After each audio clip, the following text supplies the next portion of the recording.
Michelle, the moment we've been waiting for is finally here. The college football playoffs are just around the corner. And normally we do 3 reasons why we think a team is going to win, but we're going to put a spicy chip challenge on the line.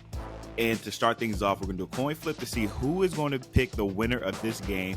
Whoever doesn't get the coin flip in their favor has to go while the other team is going to win. So, heads or tails, I have my app right here.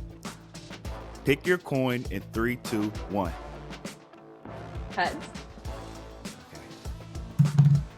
All right, it's heads. And you get to pick the winner of this game. So please tell the people why Georgia is going to win the first round matchup against Ohio State. Georgia is absolutely going to beat Ohio State if it keeps doing literally everything it's been doing all season long.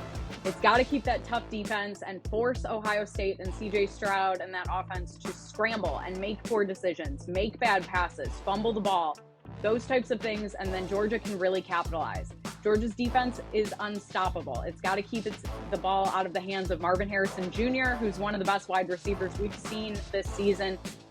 Both teams are really tough on offense. Both are averaging more than 490 yards a game. And so I really think this game comes down to defense. Who's got the tougher defense to stop that offense? And especially with some injury issues on the Ohio State side, I think Georgia defense has this game locked up. Okay, so you're going Georgia. That's a safe pick. But I'm going on the limb and saying Ohio State is going to win. And here's my 3 reasons why. I think, one, they have something to prove. The last time we seen this team play was versus Michigan, and another upset and beat your ass beat down from the Michigan Wolverines. And if you're CJ Stroud, that is not the last thing you want people to see. You don't want them seeing you lose not only last year to Michigan, but losing to them at home. And, any other game would not have counted because he probably wouldn't play because he's going to be a top 2 draft pick possibly in the 2023 draft. But you got to go out here and do something. We saw what happened, 2-3 years ago. You had the Ohio State Buckeyes going up against Clemson, the team they couldn't beat, it forever felt like, punched them in the mouth and made their way to the national championship game where they lost to Alabama. But you don't want to be seen as a team that got beat right before the Big Ten championship game, didn't get into it, and then sneak your way in and get beat down before. So if this team wants to win, you gotta attack them through the air. Georgia is not giving up much on the ground. And like you said, Marvin Harrison was the best wide receiver this past year. You got to get to him early. We saw the one time they connected versus Michigan, they got a touchdown.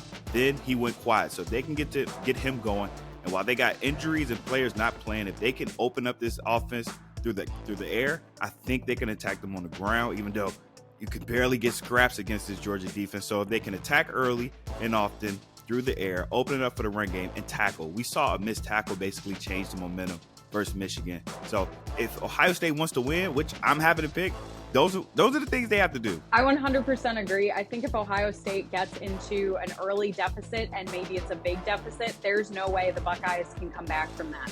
That has to be the number one thing. Ohio State cannot give up a lot of points in the beginning. It cannot go down like 14-0 in the first quarter because it's never going to be able to catch Georgia on that side. So I completely agree with what you're saying. You've got to score early and play to win, not just play like it kind of felt like it did against Michigan.